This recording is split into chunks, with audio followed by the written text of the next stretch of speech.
Nepal communist party बहुमत अङ्ग्रेजीमा यसलाई मेजोरिटी भन्ने हुन्छ हैन। रसियन भाषामा बोल्सेविक भन्ने हुन्छ। त्यस्तै विभिन्न भाषामा यसको आफ्नो प्रकारको हुने भयो। त्यसो गर्दाखेरि नेपालीमा बहुमत र यो बहुमत कसरी भयो भन्दाखेरि यसको एउटा ऐतिहासिक पृष्ठभूमि छ। जस्तो हामीले नेपाल कम्युनिस्ट पार्टीभित्र बहस चल्दाखेरि संसदीय राजनीतिमा जाने कि नजाने भन्ने विषयमा बहस भयो। हाम्रो तर्फबाट हामीले बहस गरेको कुरा के हो भने संसदीय राजनीतिमा गएर क्रान्ति गर्नको निम्ति नैतिक रूपले अधिकार प्राप्त हुँदैन सर्वहारा वर्गको निम्ति भनेर हामीले बहस गऱ्यौँ। त्यति बेला विप्लवजीले चाहिँ संसदीय राजनीतिमा जाने इच्छा देखाउनु भयो। त्यो बेलामा हाम्रो बहसमा हामी बहुमतमा थियौँ र हामीले उहाँ चाहिँ संसदीय राजनीतिमा जाने भएपछि हामी चाहिँ अलग भएर पार्टीलाई पुनर्गठन गऱ्यौँ र बहुमत भएको कारणले बहुमत पक्ष भएको कारणले हामीले नेपाल कम्युनिस्ट पार्टी बहुमत भनेर नाम राख्यौँ।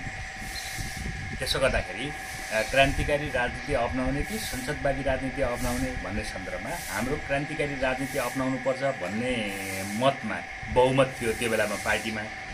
त्यही धरोहरलाई पक्रेर हामीले नेपाल कम्युनिस्ट पार्टी बहुमत बनायौँ। एउटा चाहिँ त्यो भयो। दोस्रो कुरा बहुमत भनेको केवल त्यति बेलाको भोटको बहुमत चाहिँ होइन। त्यति बेलाको बहसमा हाम्रो पक्षमा जुन भोट थियो केन्द्रीय समितिको बहुमत थियो त्यसको मात्रै बहुमत होइन। यो अहिले क्रान्तिकारी विचारको बहुमत हो। जस्तो अहिले एमालेमा भएका नेपाल कम्युनिस्ट पार्टी माओवादी केन्द्रमा भएका या अन्य कुनै पनि कम्युनिस्ट पार्टीभित्र भएका पार्टीमा क्रान्तिकारीहरू जछन् ती क्रान्तिकारीहरूको भावनाको प्रतिनिधित्व गर्छ। यस्तै जति कम्युनिस्ट पार्टीहरू छन् वास्तवमा हाम्रो पार्टी बाहेक केही साना साना पार्टीहरू छोडिकन जति पार्टी छन् ती संसदवादी पार्टी छन्। दलाल पुँजीवादी व्यवस्थामा समाहित भएका पार्टीहरू छन्। तिनीहरूले क्रान्तिकारी विचार छोडिसकेका छन्। हाम्रो पार्टीले त्यो क्रान्तिकारी विचार बहुमत क्रान्तिकारी भावनाको प्रतिनिधित्व गर्छ। त्यसकारणले यो क्रान्तिकारी विचारको बहुमत हो हैन। त्यसपछि आएर अब सिङ्गो नेपाली जनताको क्रान्तिकारी भावनाको पनि बहुमत हो यो हैन। त्यो भावना किन भन्दाखेरि सिङ्गो नेपाली जनता हाम्रो 3 करोड नेपाली जनता मुठीभर माफियाहरू छोडिकन एकाधिकार पुँजीपतिहरू वित्तीय माफियाहरू मुठीभर भूमाफियाहरू छोडिकन सिङ्गो जनता नेपालमा परिवर्तन चाहन्छ। नेपालमा औद्योगिकरण चाहन्छ, नेपालको प्रगति चाहन्छ, विज्ञान प्रविधिमा विकास चाहन्छ, औद्योगिक क्षेत्रमा विकास, कृषिमा क्रान्ति चाहन्छ। विभिन्न प्रकारको भावना छ। यो खास गरिकन परिवर्तनको भावना जो छ त्यो परिवर्तनको भावनालाई प्रतिनिधित्व गरेर त्यसको नेतृत्व गर्ने पार्टी भनेको नेपाल कम्युनिस्ट पार्टी बहुमत हो। किनभने अरू सबै पार्टीहरूले त्यो क्रान्तिकारी भावनाको प्रतिनिधित्व गर्दैनन्। उनीहरूले के मात्रै प्रतिनिधित्व गर्छन् भने को चाहिँ यो दलाल पुँजीवादी सत्तामा जाने र त्यसले जनतामाथि लुटपाट कसरी गर्ने भन्ने कुराको प्रतिनिधित्व गर्छन्। हामीले चाहिँ के छ भन्दाखेरि त्यो जनताको भावना होइन। त्यसमा मुठीभर मान्छेहरू अत्यन्तै थोरै मान्छेहरू मात्रै त्यसको पक्षमा छन्। मुठीभर मान्छेहरू मात्रै छन् भनौँ नेपालको सन्दर्भमा केही 100 मान्छे मात्रै होलान् त्यस्ता 400-500 1-2 हजार मान्छे मात्रै होलान् त्यस्ता खालका हैन। तर आम जनता के छ भन्दाखेरि नेपालमा प्रगति चाहन्छ, परिवर्तन चाहन्छ। त्यसो गर्दाखेरि त्यो परिवर्तनको संवाद गर्ने पार्टी हाम्रो पार्टी हो नेपाल कम्युनिस्ट पार्टी बहुमत। त्यसकारणले नेपाली जनताको भावनाको बहुमत पनि हो यो। त्यसपछि आएर तेस्रो कुरा चाहिँ के हो त भने यो परिवर्तनको बहुमत हो यो। किनभने हामीले जो एजेन्डा अगाडि सारेका छ हाम्रो पार्टीले हामी सत्तामा जानको निम्ति या हामी सरकार चलाउनको लागि या अहिले त्यो प्रकारको हामीले कुरा गरेका छौँ। हामीले यो व्यवस्थालाई बदल्ने कुरा गरेका छौँ र हाम्रो भनाइमा के छ भने अहिले जो देशमा जुन भ्रष्टाचार भएको छ, लुटपाट भएको छ, बेइमानी भएको छ, बदमासी भएको छ र गर्ने नेताहरू छन् र त्यसमा केही मुठीभर मान्छेहरू छन् हैन। कतिपय अब तर यी सबै मान्छे अपराधी जन्मिया चाहिँ होइनन्। तमाम मान्छेहरू दानी छन्। तमाम मान्छेहरू चाहिँ सामाजिक सेवामा लागेका छन्। मान्छेले आफ्नो धर्म होस् राम्रो होस् भनेर यो विभिन्न प्रकारका संस्थाहरू खोलेका छन्। त्यो मार्फत सेवा गर्न चाहेका छन् हैन। जस्तो सामान्य उदाहरणको लागि भनौँ न धर्मशाला खोलेका छ मान्छेले हैन। धर्मशालामा सस्तोमा चाहिँ के गर्छ भन्दाखेरि बस्न दिन्छ। तर उसले के ठान्छ भन्दाखेरि अन्त होटलमा महँगो पर्छ, धर्मशालामा सस्तो पर्छ भनेपछि उसले थोरै पैसामा गरिब मान्छेलाई बस्न दिँदाखेरि आफूलाई पुण्य भएको मान्छ उसले। भने त्यस्तो तमाम मान्छेहरू छन् हैन। समाजभित्र मान्छे राम्रो तर ती मान्छेहरू चाहिँ सबै केमा बाध्य भएका छन् भने व्यापार गर्न बाध्य भएका छन्। त्यस्तै नेपालका नेताहरू अर्थात् त्यो मुठीभर एकाधिकारवादी पुँजीवादीहरू पनि नेपालको राजनीतिक व्यवस्थाको कारणले उनीहरू अपराध गर्न बाध्य छन् हैन। जस्तो भ्रष्टाचार गर्नको निम्ति बाध्य छन्, त्यस्तै संस्थागत भ्रष्टाचार गर्नको निम्ति, चोरी गर्नको लागि, डकैती गर्नको, राष्ट्रिय सम्पत्तिमा लुटपाट गर्नको लागि। त्यसको बारेमा त हामी थुप्रै कुराहरू भन्न सक्छौँ, त्यहाँ कसरी लुटपाट भइरहेछ, कसरी चोरी भइरहेछ भन्ने कुरा हैन।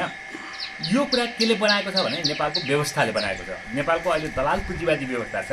यो व्यवस्थाले चाहिँ ती मान्छेहरू जो जन्मदाखेरि एउटा पवित्र मान्छे भएर जन्मन्छ, तर यो समाजमा आएपछि त्यो मान्छे दलाल पुँजीवादी बन्छ र त्यो राजनीतिमा गयो या व्यापार व्यवसायमा गयो भने या त्यो नोकरशाही तन्त्रभित्र गयो भने त्यो के बन्छ भने एकाधिकारवादी बन्छ, निरङ्कुश बन्छ र स्वेच्छाचारी पनि बन्छ हैन। भनेपछि हामीले के भन्यौँ भन्दाखेरि यो व्यवस्थालाई बदल्यो भने ती खराब बनिएका मान्छे पनि भोलि परिवर्तन हुन सक्छन्।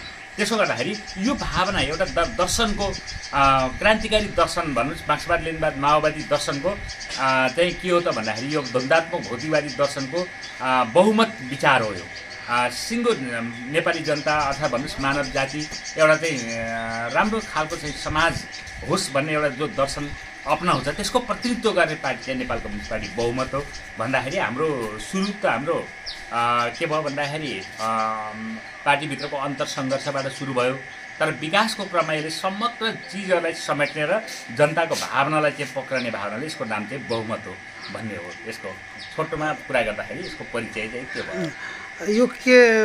यो नेपाल कम्युनिस्ट पार्टी त्यसैबाट फुटेको यो पार्टी यो बहुमत भएर के हो कस्तो? अब यो पहिलो कुरा चाहिँ हाम्रो पार्टी 2006 सालमा स्थापना भएको, पुष्पलालले स्थापना गर्नुभएको पार्टीको धरोहर लिगेसी भन्छ नि, लिगेसीको रूपमा धरोहरको रूपमा चाहिँ हाम्रो पार्टी हो हैन। त्यसको निरन्तरता हो। दोस्रो कुरा त्यो पार्टी चाहिँ अगाडि बढ्दै जाने क्रममा बिचमा कम्युनिस्ट आन्दोलनमा ठुला उथलपुथलहरू भएका छन्।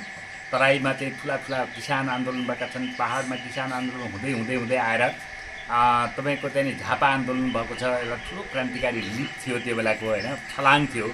त्यसपछि आएर त्यसैको निरन्तरतामा त्यो क्रान्तिकारी स्पिरिटको निरन्तरतामा 52 सालमा जनयुद्ध सुरु गरियो। हाम्रो पार्टी त्यति बेला नेपाल कम्युनिस्ट पार्टी त्यो बेलामा मसाल भयो, मसालबाट एकता केन्द्र बनायौँ हामीले हैन। पार्टी एकता गरिसकेपछि अनि त्यसपछि एकता केन्द्रबाट फेरि माओवादी बनायौँ हामीले। नाम चाहिँ फेरि परिवर्तन गर्दै आइयो र हामीले जनयुद्ध सुरु गऱ्यौँ। जनयुद्धबाट गणतन्त्र स्थापना भयो। गणतन्त्र स्थापना भइसकेपछि हामीलाई चाहिँ चाहिएको के थियो भने नयाँ जनवादी गणतन्त्र चाहिएको थियो, तर यो बुर्जुवा गणतन्त्रमा बदलियो। दलाल पुँजीवादी गणतन्त्रमा बदलिएपछि हामीले प्रचण्डसँग सम्बन्ध विच्छेद गऱ्यौँ र हामीले चाहिँ नेपाल कम्युनिस्ट पार्टी ड्यास माओवादी बनाइयो त्यति बेला। अनि किरणजीको नेतृत्वमा भइसकेपछि हामीले उहाँहरू पनि आक्रमणीयतामा फस्नुभयो। त्यो भएपछि हामीले नेपाल कम्युनिस्ट पार्टी बनायौँ। नेपाल कम्युनिस्ट पार्टी बनाइसकेपछि पनि विप्लवजी चाहिँ हामी त एउटै उसबाट आएको, एउटै स्कुलबाट अर्थात् एउटै चाहिँ के छ भने धरोहरबाट आएको। अनि उहाँ पनि संसदीय राजनीतिमा जानुभएपछि हामीले चाहिँ के छ भन्दाखेरि फेरि नेपाल कम्युनिस्ट पार्टी बहुमत बनायौँ। र रोचक कुरा अर्थात् त्यसमा थप कुरा के छ भने हामीले फेरि क्रान्तिकारीहरूलाई एकताबद्ध गर्नुपर्छ भने किरण को पार्टीसँग हामीले एकता पनि गऱ्यौँ, एकता गर्ने प्रयत्न गऱ्यौँ, तर त्यो एकता असफल भयो। असफल भइसकेपछि हामीले नेपाल कम्युनिस्ट पार्टी बहुमत नै पुनर्गठन गऱ्यौँ र यो चाहिँ पार्टी त्यसरी आएको छ। र यो अहिलेको 2006 सालमा स्थापना भएको पार्टीको निरन्तरतामा एउटा क्रान्तिकारी धार हो यो बहुमत भनेको। यो पार्टीले तपाईँको यो 77 जिल्लामा यो गठन छ कि कसो? अहिले 77 जिल्लामा पार्टीको गठन त भइसकेका छैन, तर त्यो प्रक्रियामा छ। किनभने 77 जिल्लामा सम्पर्क छ हाम्रो हैन। पार्टी सङ्गठन त अलिक कम, 8-10 जिल्ला चाहिँ कम छ सङ्गठनै बनेको, त्योभन्दा कम चाहिँ त्यसमा गरिएको छ, तर पुग्छ 77 जिल्लामा पुग्छ। पहिला पनि जति पार्टी जनताको लागि काम गर्ने, तर माथि गएपछि त्यही विभिन्न पार्टी एमाले कङ्ग्रेससँग मिलेर सबै काम गर्न थाल्छ। के हो तपाईँको यसमा? हाम्रो कुरा के छ भन्दाखेरि जस्तो तपाईँले भने जस्तो पहिलेका कतिपय पार्टीहरूले जो चाहिँ सत्तामा गएपछि प्रवेश गरेपछि मिलेर काम गरे, काङ्ग्रेससँग एमालेसँग मिलेर गरे। त्यसको पछाडि वैज्ञानिक कारण छ। कारण के छ भने जस्तो माओवादी केन्द्र त्यही प्रवेश गरे चाहिँ संसदीय व्यवस्थामा काङ्ग्रेस र एमालेसँग मिलियो हैन। त्योभन्दा पहिले पञ्चायतमा चाहिँ प्रवेश गरे चाहिँ मालेले, त्यो बेलाको माले, अहिलेको एमाले त्यति बेलाको माले हैन, 46 होइन, 28 सालमा झापा आन्दोलन भयो, 36 सालमा चाहिँ यो जनमत सङ्ग्रह भयो, 38 सालमा चाहिँ चुनाव हुँदाखेरि 38 सालमा मलाई लाग्छ 38 सालमा चुनाव भयो। त्यो चुनावमा चाहिँ मालेले चाहिँ के गर्यो भन्दाखेरि पञ्चायतमा प्रवेश गर्यो होइन। पञ्चायतमा प्रवेश गरिसकेपछि उनीहरू पञ्चसँग मिले, राष्ट्रिय पञ्चायतमा पनि पुगे, सारा कुराहरू भयो। त्यसपछि 46 सालमा उनीहरू चाहिँ के छ एमाले बनिसकेका थियो, एमाले र काङ्ग्रेस मिलेर गए। पछिल्लो चरणमा 10 वर्षको जनयुद्धपछि प्रचण्ड चाहिँ संसदीय व्यवस्था गएपछि उनीहरूसँग मिल्ने होइन। यो पछाडि वैज्ञानिकता के हो भन्दाखेरि यसको कारण के हो भने उस्तै उस्तै भएपछि मिल्ने कुरा स्वाभाविक कुरा हो।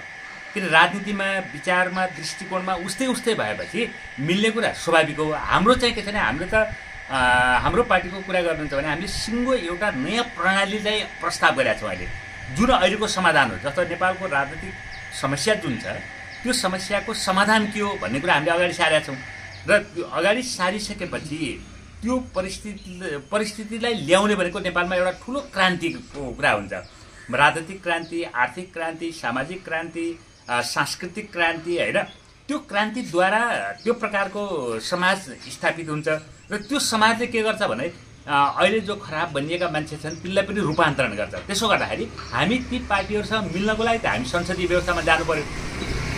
हामी संसदीय व्यवस्थामा जाँदै त्यही कारणले हामी संसदीय व्यवस्था खारेज गर्नुपर्छ भनिरहेका छौँ होइन। त्यही कारणले अब चुनाव पनि त्यसलाई खारेज गर्नुपर्छ, नयाँ प्रकारको चुनाव गर्नुपर्छ, यो व्यवस्था पनि खारेज गर्नुपर्छ, नयाँ व्यवस्था स्थापित गर्नुपर्छ। किनभने यसले जनतालाई चाहिँ कुनै प्रकारको सहयोग चाहिँ गर्दैन, यसले बरु जनतामा चाहिँ लुटपाट गरिराख्छ। त्यो कारणले हामी तिनीहरूसँग मिल्ने कुरा चाहिँ कुनै सम्भावना छैन र हुँदा पनि हुँदैन। र अब अर्को कुरा के हुन्छ भने जस्तो समाज परिवर्तन भयो भने त सिङ्गो नेपाली जनता त मिल्नुपर्छ फेरि, चाहे त्यो अहिलेको काङ्ग्रेस हो, चाहे राप्रपा हो, चाहे अहिलेका मधेसमा भएका क्षेत्रीय पार्टीहरू हुन्, चाहे पहाडमा भएका क्षेत्रीय पार्टीहरू, साना पार्टीहरू हुन्। सिङ्गो नेपाली जनता त एकताबद्ध हुनुपर्छ नि त। यो देशलाई निर्माण गर्नको लागि, अर्थतन्त्र बनाउनको लागि, देशको रक्षाको निम्ति, राष्ट्रियताको सम्वर्धनको लागि सिङ्गो नेपाली जनता एकताबद्ध हुनुपर्छ। तर यो समाज परिवर्तन भयो भने त्यति बेला सबै पार्टीहरू चाहिँ नयाँ प्रकारको समाजमा, नयाँ प्रकारको जगमा एकताबद्ध हुने कुरा चाहिँ बन्छ। तर तपाईँले भन्नुभएको अहिले गएर संसदीय व्यवस्थामा हामी कुनै पनि पार्टीहरूसँग हाम्रो मिल्ने कुरा चाहिँ छैन। अहिले राजनीतिको कुरो आइसक्यो, तपाईँको अहिले राजावादी पनि सत्ता चेन्ज गर्नको लागि हाम्रो देशमा अगाडि बढिसकेछ। यता तपाईँहरूको पनि पार्टी अगाडि बढिरहेछ, के छ यसमा? अब राजावादीहरूले पनि के भनेका छन् भने उनीहरूले एउटा राम्रो कुरा के भनेका छन् भन्दाखेरि जनताको अवस्था बदल्नको लागि व्यवस्था बदल्नुपर्छ भनेका छन्। त्यो कुरा चाहिँ उनको मिलेको छ, हामीसँग मिलेको कुरा त्यो हो। हामीले पनि जनताको अवस्था बदल्ने हो भने व्यवस्था बदल्नुपर्छ भनिरहेछौँ होइन। उनीहरूले पनि जनताको अवस्था बदल्ने हो भने व्यवस्था बदल्नुपर्छ भनेका छन्। त्यो कुरा चाहिँ मिलेको छ, त्यसलाई ट्र्याजेक्टरी भन्छ, त्यसलाई कोणहरू भयो होइन। त्यो कोण चाहिँ मिलेको एउटा बिन्दु चाहिँ त्यो भयो। तर कुरा के हो भने उनीहरू चाहिँ के गर्न खोजिरहेछन् भन्दाखेरि सामन्ती अधिनायकवाद लागू गर्न खोजिरहेछन्, राजतन्त्र स्थापना। यद्यपि उनीहरूले भनेको राजतन्त्र चाहिँ महेन्द्रलाई स्थापित गर्ने होइन, उनीहरूले स्थापित गर्न खोजेको चाहिँ बेलायतको महाराज जस्तो या जापानको सम्राट जस्तो या नर्वेको चाहिँ के छ नि राजा जस्तो चाहिँ उनीहरूले स्थापित गर्न खोजेका हुन्। त जेसुकै भए पनि त्यो के हो भने दलाल पुँजीवाद हो। अहिले राजा स्थापित गर्ने भनेको सामन्ती अधिनायकवाद स्थापित गर्ने कुरा हो र अहिले भएको के हो भने दलाल पुँजीवादी अधिनायकवाद हो होइन। यो दुईटै कुरा के हुन् त भन्दाखेरि उस्तै हुन्। किनभने दुईटै कुरा किन उस्तै हुन् भन्दाखेरि अहिले हुने राजा पनि महेन्द्रको जस्तो चाहिँ हुन सक्दैन, किनभने उनीहरूले पनि त्यो कुरा गरिरहेको छैन र त्यो सम्भव पनि छैन। उनीहरूले स्थापित गर्दाखेरि बेलायतको जस्तो स्थापित गर्ने, बेलायतको होइन या नर्वेको जस्तो, बेल्जियमको जस्तो या त तपाईँको भन्नुहोस् जापानको जस्तो चाहिँ उनीहरूले त्यो कल्पना गरिरहेछन्। तर कुरा के हो भने सामन्ती अधिनायकवाद हो, त्यो पुँजीवाद हो होइन, दलाल पुँजीवाद हो। त्यस कारणले उनीहरूको त्यो कुरा चाहिँ हाम्रो मिल्दैन। हामी भन्छौँ के भने त्यो भनेको समाजलाई पछाडि धकेल्ने कुरा हो, समाज अगाडि बढेको समाजलाई पछाडि धकेल्ने कुरा हो। अगाडि बढिरहेको गाडालाई चाहिँ पछाडि धकेल्नु जस्तै कुरा हो त्यो होइन। गाडा अगाडि गोरु पछाडि लगाउने जस्तो कुरा हो यो, त्यो हुने कुरा पनि होइन त्यो होइन। त्यसो गर्दाखेरि हामीले भनेको के हो भने अब हुने कुरा र जनताको माग चाहिँ नेपाली जनताको चाहना, नेपाली जनताको माग, नेपाली जनताको आवश्यकता, यदि नेपाली जनताले परिवर्तन चाहने र परिवर्तन ल्याउने हो आफ्नो जीवनमा भने त्यसको चाहिँ के छ भने चाहना पुरा गर्ने व्यवस्था भनेको वैज्ञानिक समाजवादी व्यवस्था हो। वैज्ञानिक समाजवादी प्रणालीबाट त्यसको वैज्ञानिक समाजवादी अर्थव्यवस्था, त्यसको राजनीतिक प्रणाली व्यवस्था, त्यसको चाहिँ सांस्कृतिक प्रणाली, त्यसको सामाजिक प्रणाली, त्यसका उत्पादन सम्बन्ध, त्यसको सामाजिक सम्बन्ध, चेतनामा हुने परिवर्तन, त्यसले के गर्छ भने सिङ्गो नेपाली जनताको जीवनमा परिवर्तन ल्याउँछ। त्यसले नेपाली जनतालाई एकताबद्ध पनि गर्छ। त्यसले नेपालमा भएका अहिले जातीय विभेदको अन्त्य गरेर जातीय विलोपीकरणतिर लैजान्छ। अहिले भएका जात व्यवस्थाहरूको अन्त्य गरेर त्यसले चाहिँ समानता चाहिँ पैदा गर्छ। अहिले भएको स्वतन्त्रता होइन, मुठ्ठीभर एकाधिकार पुँजीपति वर्गको स्वतन्त्रता जनतामाथि लुट्ने छ नि, त्यो स्वतन्त्रताभित्र त्यसले समानता थप्छ र चाहिँ सबै जनतामा चाहिँ भातृत्वको भावना पैदा गर्छ। अहिले स्वतन्त्रता त भयो, हामीले 10 वर्ष भनौँ 60-70 वर्षदेखि लडाइँ गर्दै गर्दै गर्दै राणाकाल छोडिकन 60 वर्षदेखि लडाइँ गरेर सबै पार्टीहरूले लड्यो नि त। नेपाली काङ्ग्रेसले लड्यो, कम्युनिस्ट पार्टीले लड्यो, अरू पार्टीहरूले प्रजा परिषद आदि इत्यादि लड्दै लड्दै आइयो नि।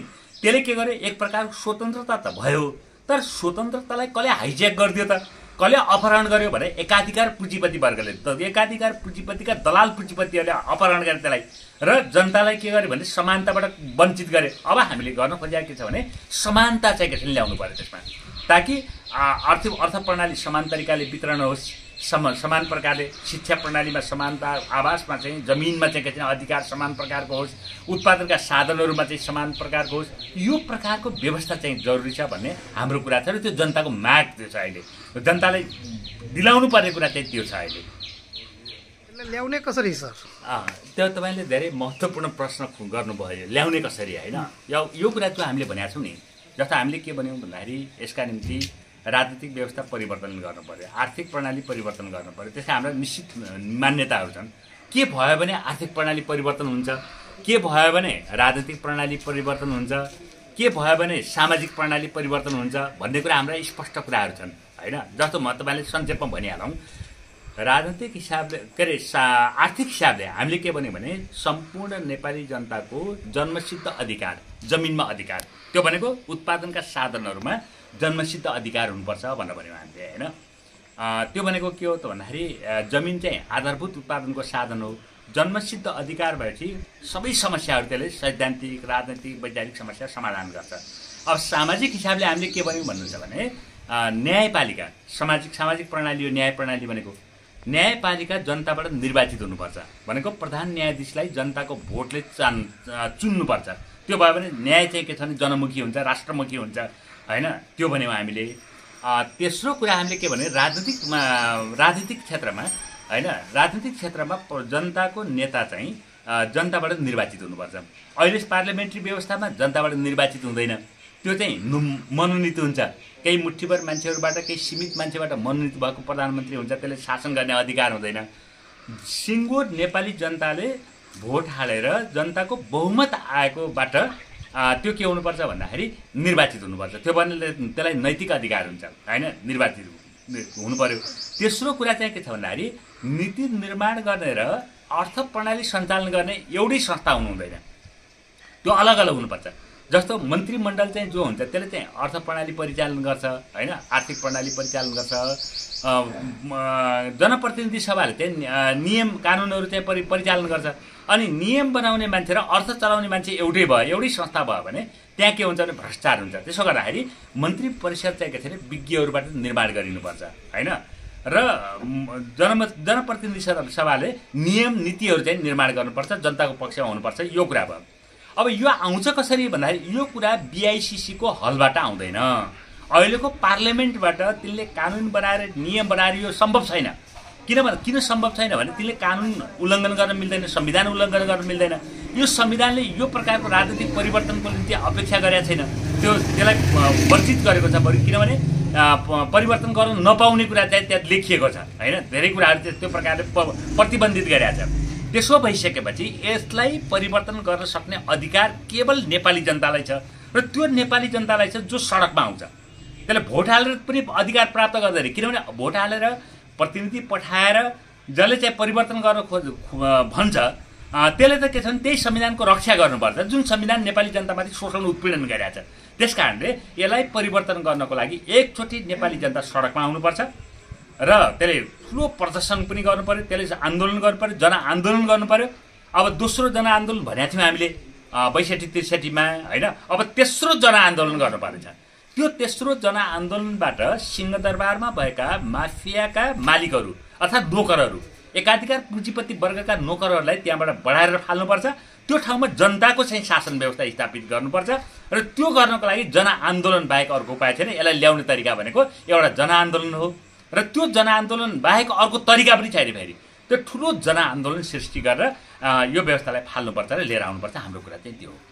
धन्यवाद।